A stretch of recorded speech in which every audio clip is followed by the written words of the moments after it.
Well, hi, everyone, and welcome. I'm very happy to be here today, and I'm going to tell you a little bit about Bold Story Press, but I've kind of woven it into the content that I'm sharing with you today. I have several slides, and I'm going to bring up the slide deck right now.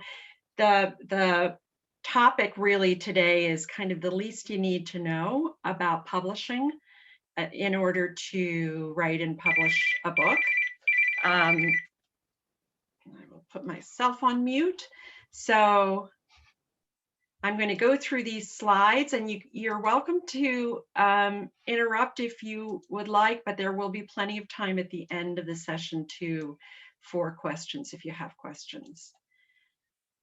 So Bold Story, after a 32-year career in publishing, I decided I wanted to start my own publishing house, and I did it last August in the middle of a pandemic. And I am having a blast. The universe is definitely helping me with this. During my 32 years, I worked my way up in the industry. I published probably thousands of books, to be honest. I've been an editor, I've been a sales rep, I've been a marketing manager, I've been a publisher, and an editor-in-chief at McGraw-Hill. So the publishing today is very, very different than it was when I started, certainly, but it's really changed a great deal even in the last 6 years, I'd say. As the digital revolution kind of took over publishing, it changed the business pretty radically. And one of the things that happened is publishing started thinking of themselves more as product developers, like software developers, and less like Maxwell Perkins. And so editors in some parts of the industry aren't called editors anymore. They're called product managers. I know in the textbook side that has happened.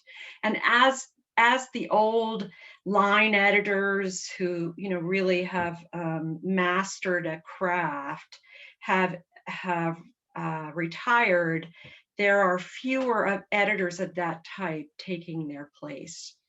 There are also fewer agents, though I don't think there are fewer agencies.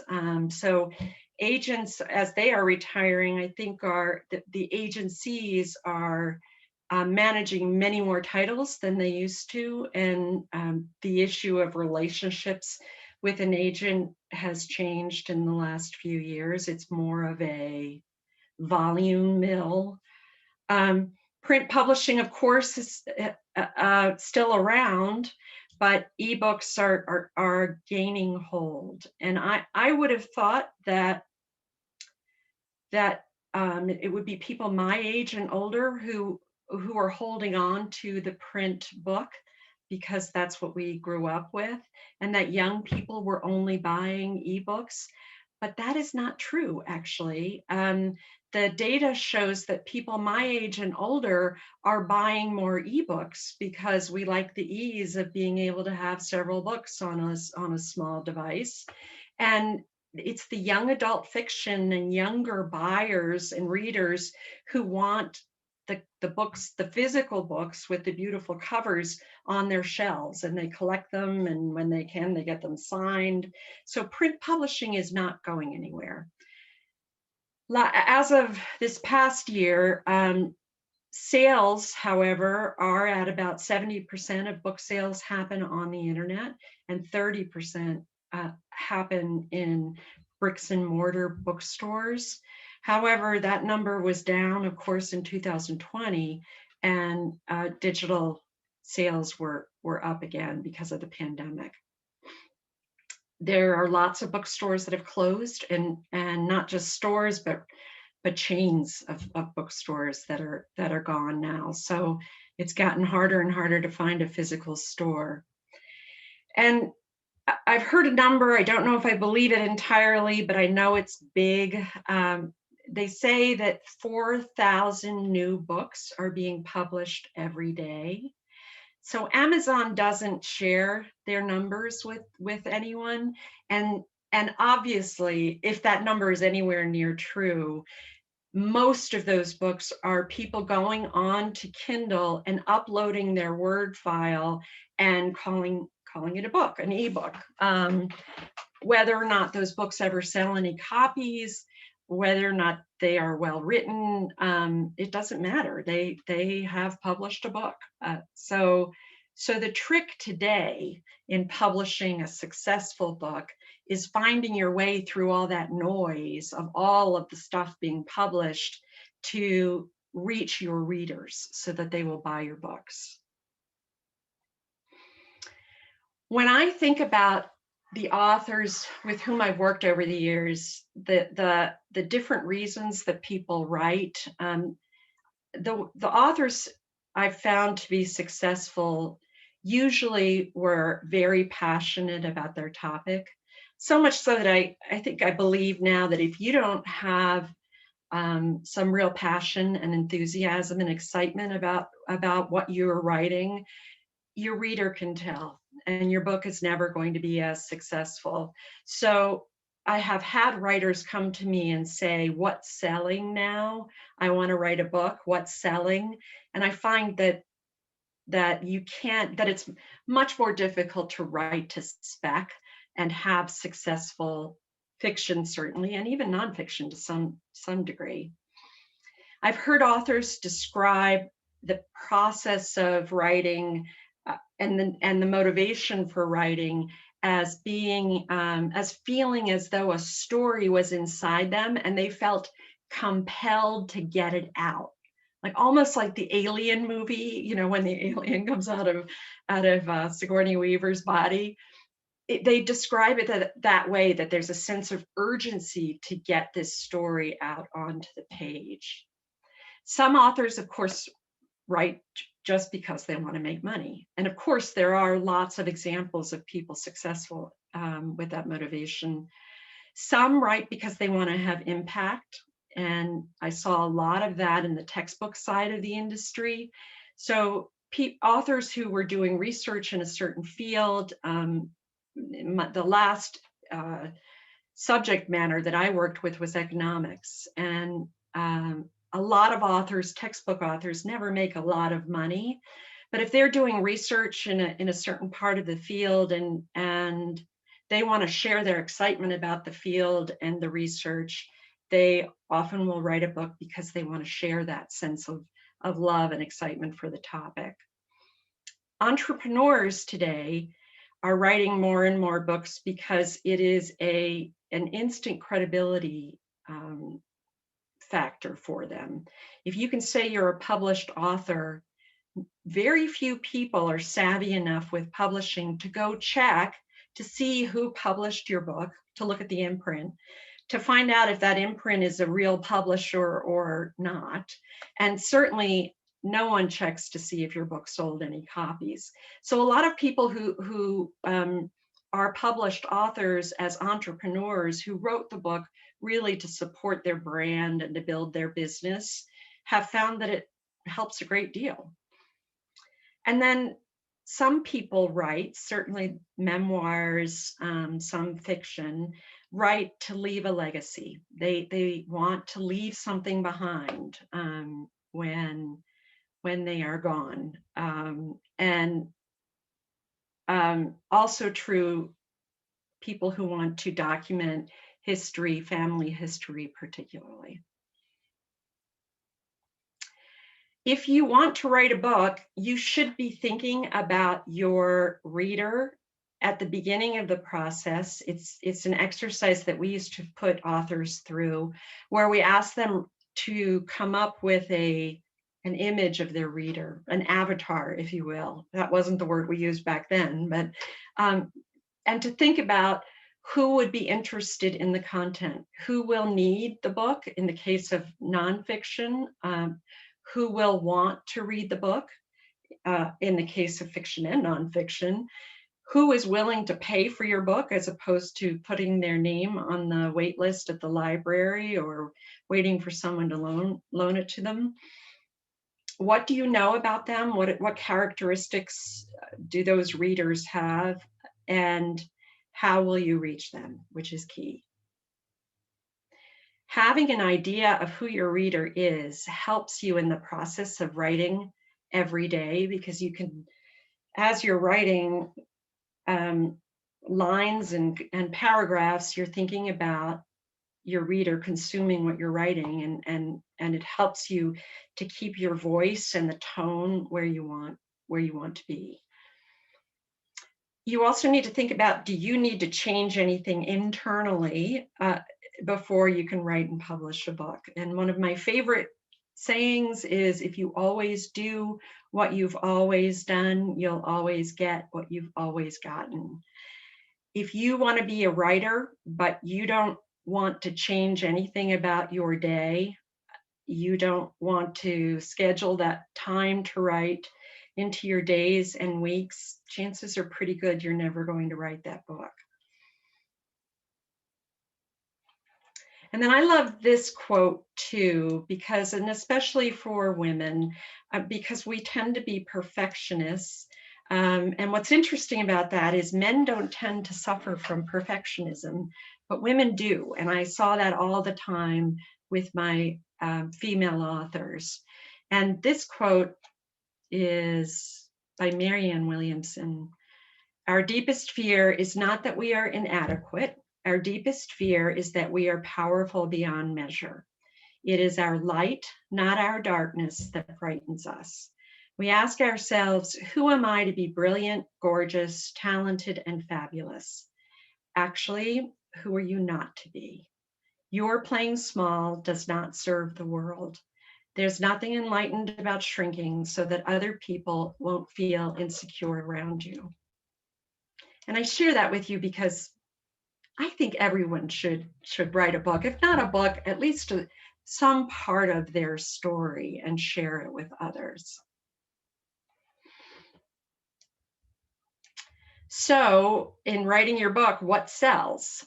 Well, not surprisingly, good writing sells. I have a friend who was editor-in-chief at HarperCollins for young adult fiction, and she was telling me that 20 years ago, when they made the decision to accept manuscripts only through agents, they had reached the point where they were receiving 25,000 unsolicited manuscripts a year.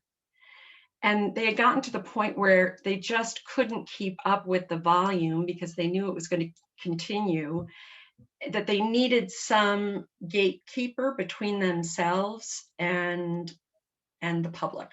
And so that's when they made the decision, and all of the major publishers did this, that a book has to come through an agent, and the agent, as gatekeeper, rejects anything that they know the publisher won't sign, and sends on to publishers those books they think are good enough to sign. The 5 phases of publishing, I'm going to cover real quickly: writing, editing, design, publishing or production, and launching a book. Writing. I think it's unusual. I suppose there's some fiction where you don't have to do any research, but for most writing, you need to do some research, and it's important that you do it. And then you have to write the book. I strongly suggest to all of anyone writing, and certainly all of my authors, to work with a good editor, and at least a copy editor, if not a developmental editor. And if you want to share your story, but you don't want to do the writing yourself, you don't have the time or the interest or the skill, you can hire a ghostwriter. You need to develop a writing habit, and usually that means writing every day. Stephen King has a wonderful book called On Writing, and in it he talks about how he goes into his office and sits at his computer every day at the same time for the same period of time. And let's say it's 7 to 12. And he said that in the early days, he realized that, like Pavlov's dogs, he was training his muse to show up when he sat down and opened the computer and started typing. And he found over time that his creative juices really did respond if he stuck to this schedule.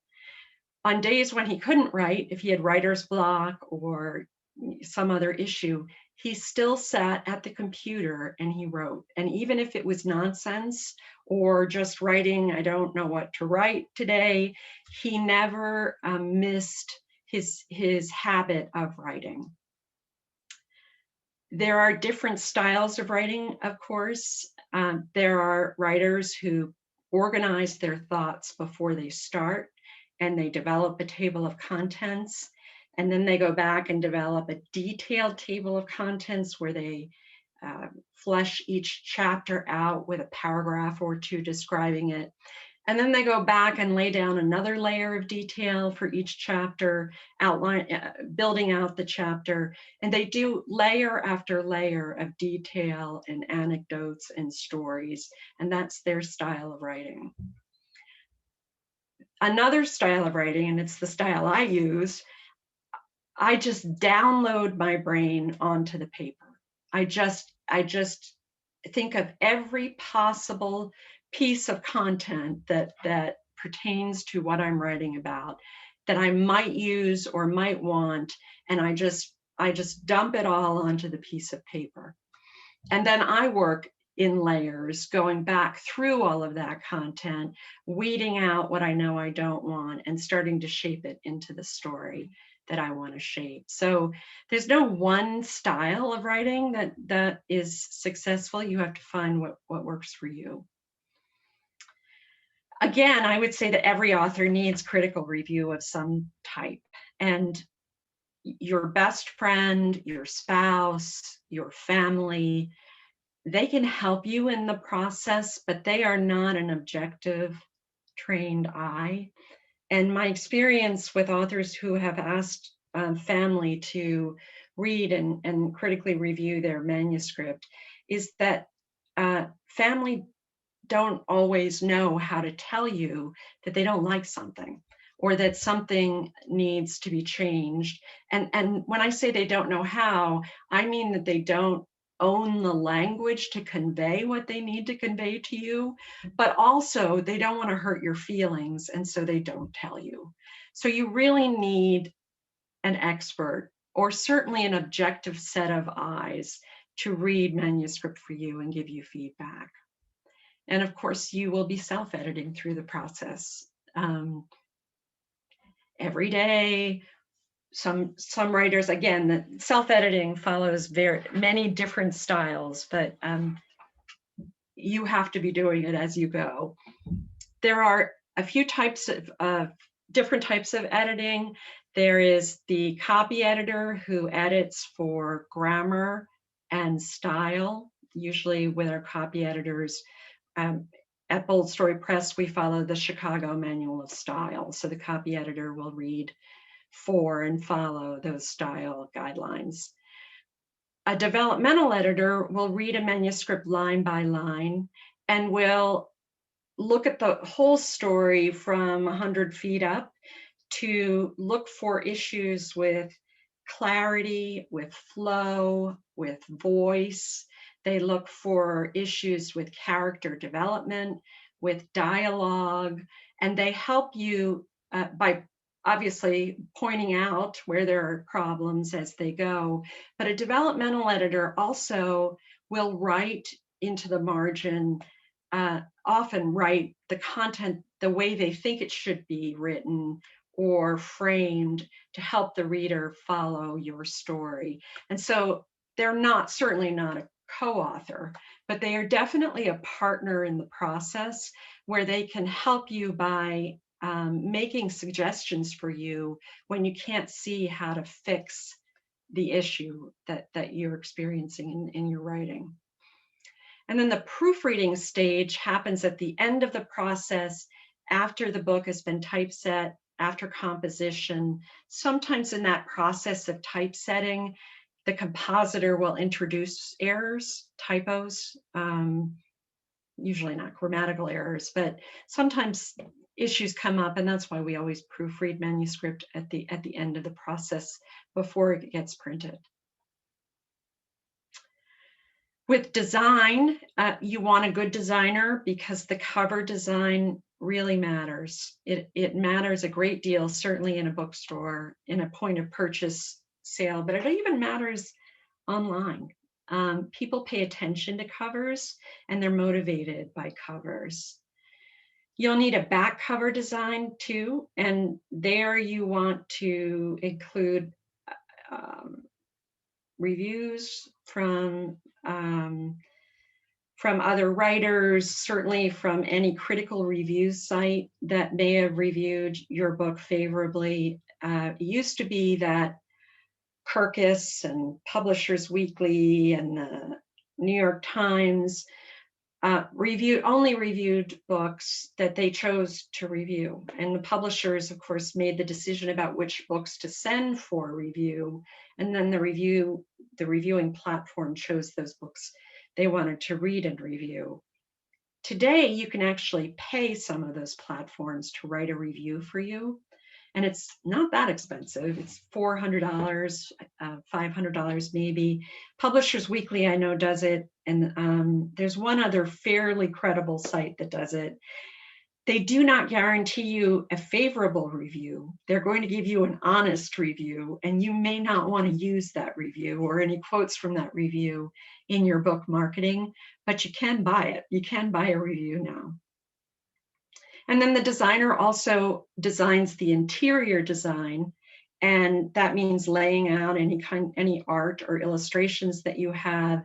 It means choosing fonts and how the different elements of design are represented in your book. So what your chapter headers look like, what bulleted lists look like, etc. So every single piece of content in your book is thought about by the designer. And even if you have a black and white book without illustrations, you don't want a dense page with just type. And so designers have different techniques and ways to break up a page and make it more inviting to the reader. And then in the production process, you will be checking final proofs at the end of the process to look for the errors that we talked about. If you decide to self-publish, you'll need to think about decisions like what kind of paper you're going to print on. Will it be 50-pound paper, which is the paper that traditional books use? Will it be Bible paper? You've all seen that, very thin, almost onion skin paper. Will it be coated paper? That's the paper that's used in coffee table books where you have beautiful 4-color art. The difference between coated paper and 50-pound paper is that 4-color will bleed into the cotton of the page on a 50-pound sheet and get a little blurry around the edges. With coated paper, your 4-color ink sits on top of the paper and you get the clarity and the detail and that crispness. So you have to make those decisions. You have to decide what trim size your book will be. Will it be 6x9 or 5x8? And those decisions are often dictated by the market. So airport books, have their own trim size, and coffee table books had their own trim size, and most fiction falls within probably 3 trim sizes. So, but that's a decision that has to be made, and also the kind of binding that's used. You also have to think about the ebook platform and having an ebook and pricing your ebook. And then finally, the last phase of publishing is the launching phase, and that's where you're thinking about how to market and sell your book. You would want to create a launch team, a group of people, and starting out, many authors work with a team of family and friends who agree to buy the book on Amazon and review it on Amazon. The more positive reviews a book has on Amazon, the more it's pushed up in the Amazon algorithm, so that when someone searches books on seashells, your book will come up faster in that search if you have more positive reviews. You will need a promotion strategy for your ebook. If you have a mailing list, you'll want a direct mail strategy. Most books have a social media strategy today, so some kind of promotion on Facebook and Instagram, and you'll want reviews. And whether or not you pay for critical reviews or seek critical reviews unpaid, or just look for the volume of reviews that you need on Amazon, all of those things are things you need to think about when you're launching. And then finally, there are a few different types of publishing. There is the traditional publisher, which is where I worked for 32 years. And with traditional publishing, the business model has always been that the author is paid some kind of advance upfront, usually not huge. The rule of thumb we used to use was 50% of your first year royalties. And that the advance is not a gift, it's an interest-free loan. You don't receive any money in your royalties until you've paid back that advance. They also then pay for the design, and they pay for the production, they pay for all the editorial, they print the book, they sell the book, and when the book publishes and when it sells, you receive 10 to 15% of the royalty as your return. So you get the advance, which is the interest-free loan, and then 10 to 15% of the royalty on the net sales. With self-publishing, you get your own editor, which is really kind of easy to do now on the internet. You get your own designer. You figure out these issues. You do your own research to figure out what trim size, what kind of paper, 4-color, 2-color, binding, etc. You get your own ISBN numbers and barcodes, and you publish the book, usually on Amazon through Kindle, and all of the royalties go to you. The challenging thing about self-publishing is that even though there are many, many editors and designers available today on the internet, there are many, many mediocre editors and designers on the internet, and finding a good one is not that easy to do, because you don't know what you don't know if you've never published a book before or been involved in the industry. So there's a little bit more risk, but much more reward. Hybrid publishing is the last one I'll talk about. I'm not going to really talk about self-publishing team. Hybrid publishing is the model that I'm using at Bold Story Press, and that is one where we kind of share the risk with the author, in the sense that we charge a flat fee up front that covers the cost of the editorial work and the design work, and then the author takes the lion's share of the royalty. So the author then is paid 80% of the royalties when the book publishes, and Bold Story Press keeps 20%. I offer a publishing class, and I don't have a date yet for when it's going to be published or when it's going to be offered again, probably later this spring or summer, but it's the kind of class you would want to take if you are interested in self-publishing or interested in learning more about your publishing options and more about how to create a draft manuscript that is as good as you can possibly get it before working with an editor. So you need a plan. If you want to write and publish a book, you need to have a plan, and I hope some of this information is helpful to you in developing that plan.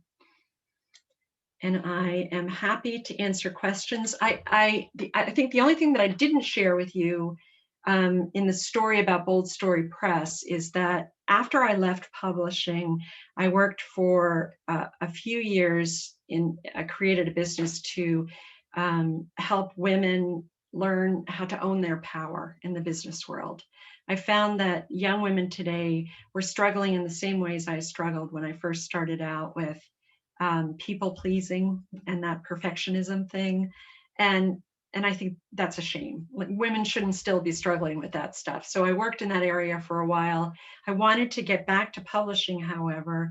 And so when I thought about starting a publishing house, I realized because of that work I had done in women's empowerment that a huge proportion of content and information in the world is still authored by men, or men control the platform in some way. And it's just the way it happened. That's the way the industry came into being. But to some extent, it's still true. And it's true in journalism, and it's true in textbooks, and it's true, still true in fiction and nonfiction, in the sense that of the 10 best-selling books in the world, 8 of them are authored by men. And so when I was kind of absorbing this content, I realized that in my 32 years in the industry, that I kind of unwittingly perpetuated that bias in the industry. I didn't realize it at the time, but I was doing it. And so I thought, well, when I start my little publishing company, maybe I should just publish women's stories. And that is a way to address that what role I played, but also just to help more women get their stories out there, and the kinds of stories that will empower women to be bolder and more successful. So that's why Bold Story Press publishes only women authors, and that's my story. So I'd love to answer any questions you may have.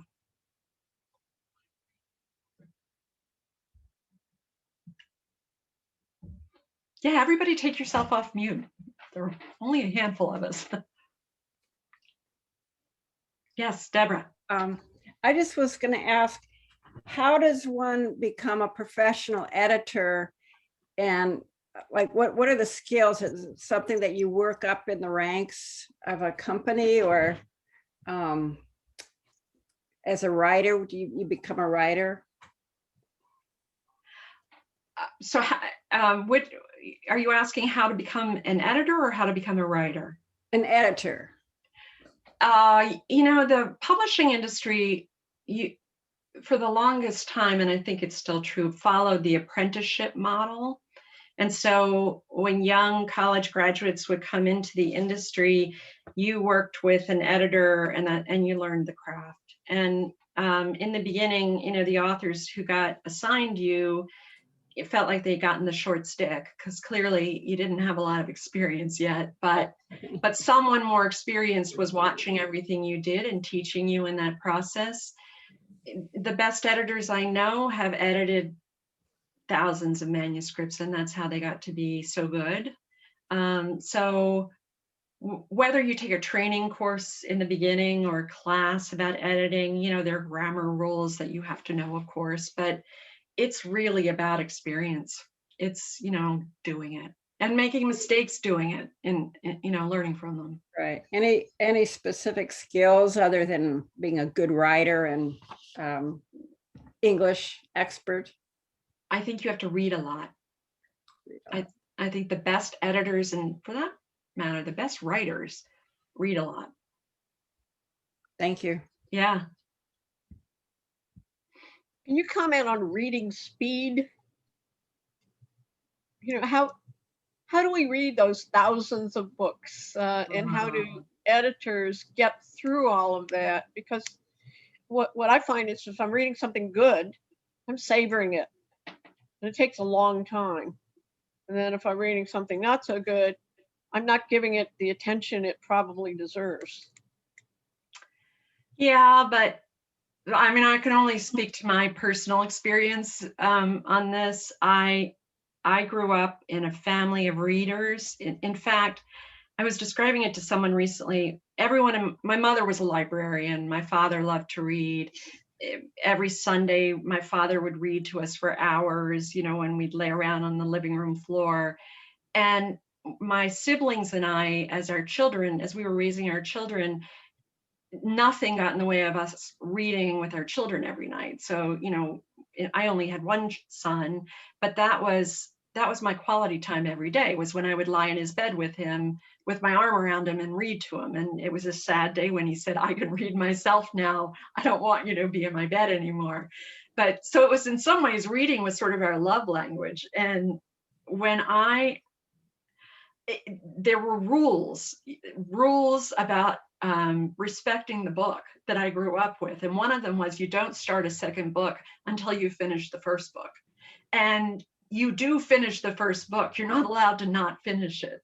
Well, as I've gotten older, I've stopped following the rules. And I find that if I start skimming the pages, it's because the writer is not holding my interest. And I don't chastise myself for that anymore. If the writer isn't holding my interest, it's okay for me to skim until I get to the next part that holds my interest. And I stop all the time now. I mean, I certainly don't finish every book I start like I used to. It's a silly rule anyway. I wanted to ask a question about writing a memoir, just really for my family. I don't have any designs of becoming a paid publisher. I mean, somebody that would be publishing a book, at least not at this point in time. So what would you suggest? Can you hear me? It looks like the screen is a little frozen. Yeah, I can hear you. Okay. What would you suggest someone like me how to begin, or what book to write, I don't mean write, to read, or how to learn about writing something to people that are close to you in your life? I have a book on memoirs that I love, and I'm going to blank on the title now, but I'll send it to you after the workshop today. I would say, Susan, do it. Please do it. It doesn't really matter if you Xerox it and staple it and give it to your family, or if you go to Politics and Prose, they can print copies for you right there. Or if you work with a publisher and get, a professionally published book. It is such a gift for your family to have your story and those stories that, they get lost in if they're not captured on paper, they get lost for future generations. So I would strongly encourage you to do it. Yeah, that's what I'm thinking in this stage of life, that I better get busy if I'm going to do it. Yeah. And did you know the CEO of the American Management Association that came from McGraw-Hill and then went there? Was that Bob? Do you know the name? No, I do not. Oh, you can't hear you. Wait, I can't hear you.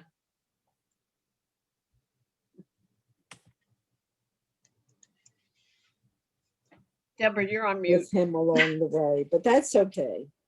Oh, Just go on Susan, to sorry, I didn't hear most of that. But if it is who I think it was, he would have retired 20 years ago, right? Well, if it is who I think it was, he was my boss's boss. And I have a very embarrassing story about him from when I was a young editorial assistant. Yeah, so I knew him. So you're not going to tell us the embarrassing story? I will, if you insist. So I was trying to get promoted, and I kept interviewing for different jobs, and no one was hiring me. And in the company, you had you had to, after being an editorial assistant, you had to become a sales rep before they would let you be an editor, before they would let you be an acquisitions editor, which is what I was. And I kept interviewing with the sales managers, and none of them would hire me. And they had a bias that, you know, anybody who's been an editorial assistant is not someone who will be an aggressive salesperson, you know, and I was getting more and more frustrated. And so I went to this guy. He was my boss's boss. He was the publisher, and I'm an editorial assistant. I'm like as low as you can get. And I asked him if we could have lunch so that I could ask for career advice, which I was absolutely terrified to do, you know, talk to this big shot. But he agreed, and he picked the restaurant, and it was the Pen and Pencil, which was a famous publishing hangout in New York with the red leather, you know, booths and the dark, and it was expensive. And I was making $10,000 a year as an editorial intern or editorial assistant in New York. 3 of us shared a 1-bedroom apartment. And I was born and raised in Delaware, in Wilmington, Delaware. And we didn't, you know, there were 6 kids in my family. Only my father worked. So we didn't go out to dinner a lot.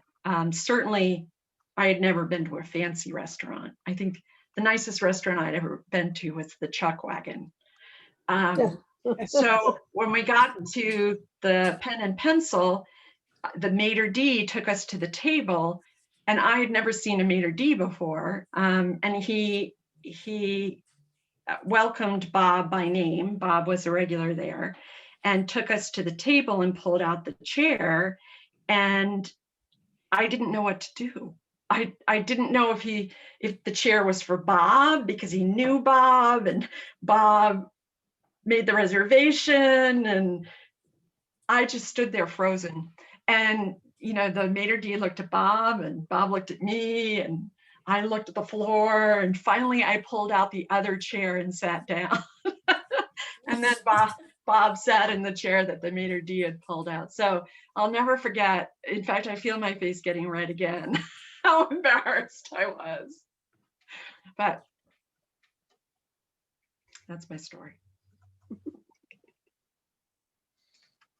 So I put a question in the chat box. I was wondering from if we could benefit from your experience as an editor and giving feedback, if you would have some advice for us in our memoir affinity group that we're starting up in Capitol Hill Village. Do you have suggestions for good coaching questions that we could ask each other to help when we're stuck or having trouble getting started, or if we're hearing examples of writing? I do. Well, I do recommend that you read a book, you know, about memoir writing. There are lots of wonderful prompts in those books and suggestions for ways to organize your content. I mean, there are different ways to write memoirs. You can write them chronologically, you can write them a number of different ways. One piece of advice I have for every writer, it has helped me, and I know the best writers that I know use it all the time, is to read your own writing out loud. When you do that, you can hear and see things in your own writing that they become clearer to you in terms of whether or not they are how you want to, whether or not you're using the language you want to use to convey the story. And so it's a technique that many writers use, and I recommend that that you use it in your own writing. I think the way I would approach a memoir if I was writing one is to, as I said, is to just start downloading the stories that are the most interesting or fun or memorable or useful, you know, to my intended reader. So if my reader is my family, I think about what stories do I want to share with them about my life experience, and I don't work in any certain specific order. I just write all of those stories down and then come back at the end of that process and think about organization and about how I want the story to flow and the structure. So I think if any of you are getting stuck, a way to get past that is just if you have a plan, if you have a table of contents and an organization, put that to the side for a minute and just start writing stories that you love and write them for a while until you want to come back to the organizational structure, if you do.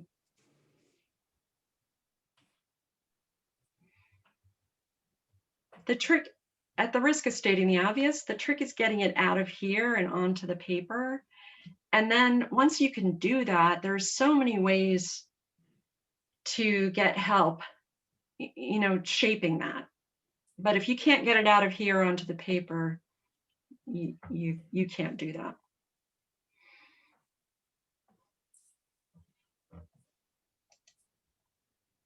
Are any of you published? Have any of you published a book? Science stuff, but Really? yeah, I mean, just, research articles. Yeah. Andy is an author. Andy, talk about some of your books. And I think you're writing a memoir, aren't you? He's muted. Unmute yourself. Thank you. No.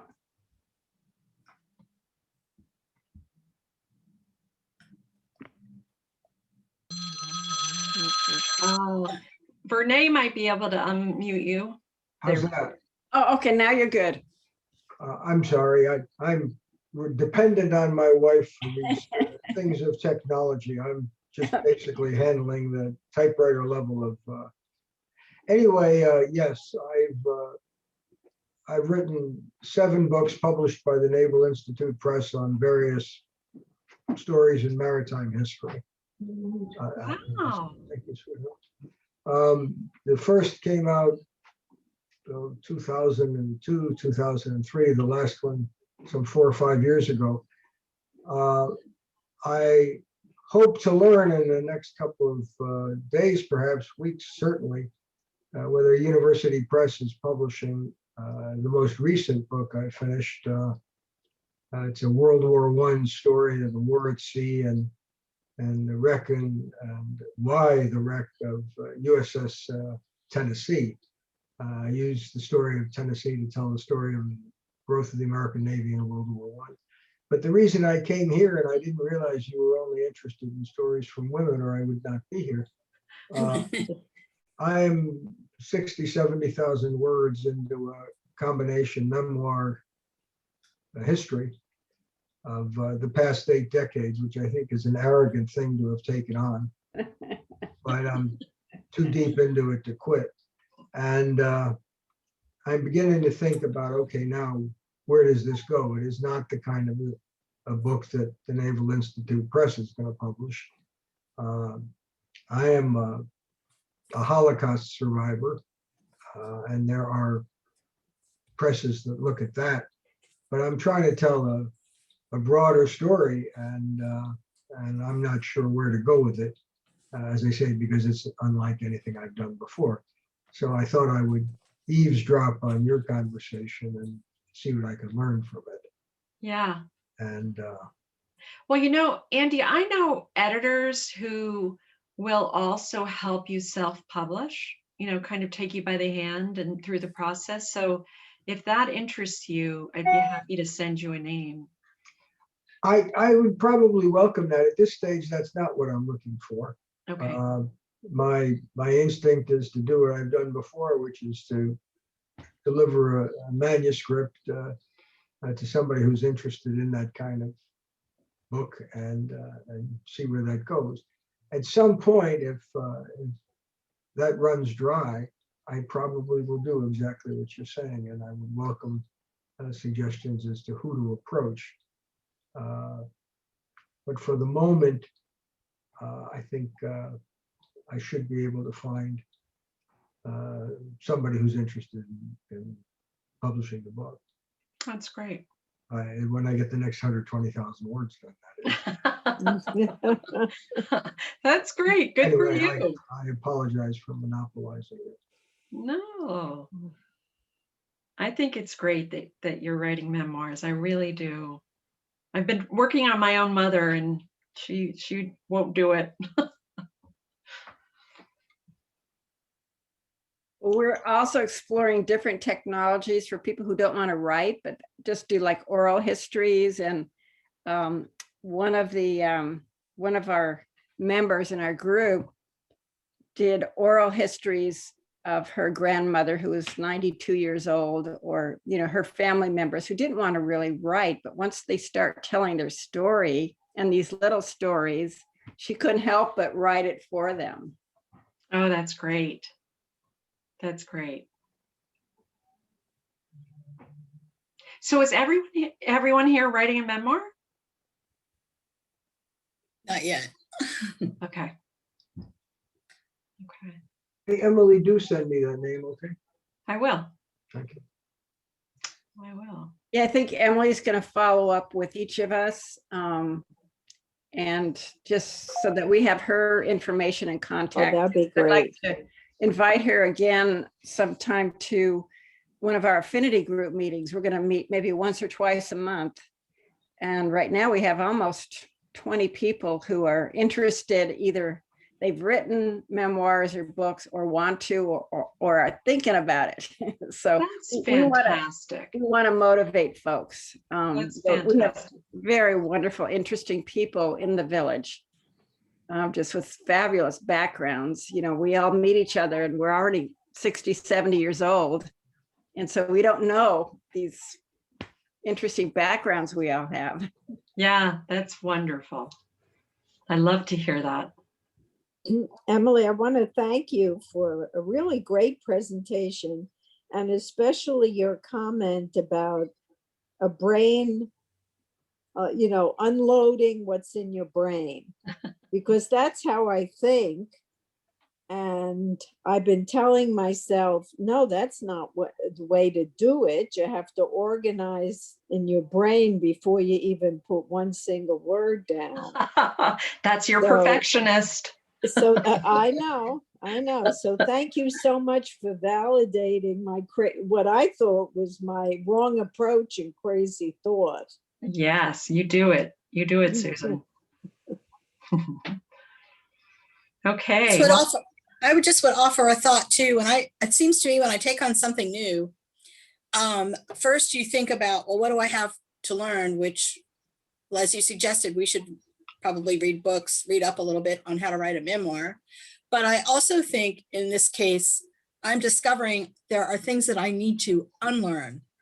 For example, in my federal career, I served a lot of people who came into government from the outside. And how can I put this? Well, I'll just put it out there. They didn't have much of an attention span.